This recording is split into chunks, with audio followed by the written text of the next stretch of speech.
இது மிகவும் சுவாரஸ்யமான உணவு மற்றும் அதன் பாரம்பரியத்தை பற்றி நீங்கள் கொடுத்த விளக்கம் அருமை. இந்த படத்தை பற்றியும் பட்டை சோறு பற்றியும் நீங்கள் கொடுத்த தகவல்களை சுருக்கமாக கீழே கொடுத்துள்ளேன். பட்டச்சோறு பற்றிய தகவல்கள். பெயர், காரணம் மற்றும் சிறப்பு. பட்டை சோறு என்பது பனை மரத்தின் ஓலைகளை பயன்படுத்தி பரிமாறப்படும் ஒரு பாரம்பரிய உணவு. பட்டை என்பது பனை மரத்தின் பச்சை ஓலையை மட்டையை குறிக்கிறது. இதை உணவு பாத்திரமாக பயன்படுத்துகிறார்கள்.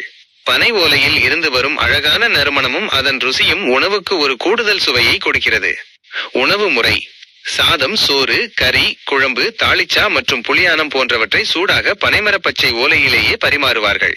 தோட்டத்தில் அல்லது தொட்டியில் குளித்த பின் கூட்டாளிமார் மற்றும் குடும்பத்தார் அனைவரும் சேர்ந்து சாப்பிடும்போது இதன் ருசியும் பசியும் அதிகரிக்கும். பிரபலம். இந்த உணவு தென் மாவட்டங்களில் மிகவும் பிரபலம். குறிப்பாக பனை மரங்கள் அதிகம் உள்ள பகுதிகளில் பனை ஓலைகள் உணவு பாத்திரமாக பயன்படுத்தப்படுகின்றன. படத்தின் தலைப்பு. படத்தில் நீங்கள் காணும் தலைப்புகள்: கீழக்கரை, பாரம்பரிய பட்டசோறு,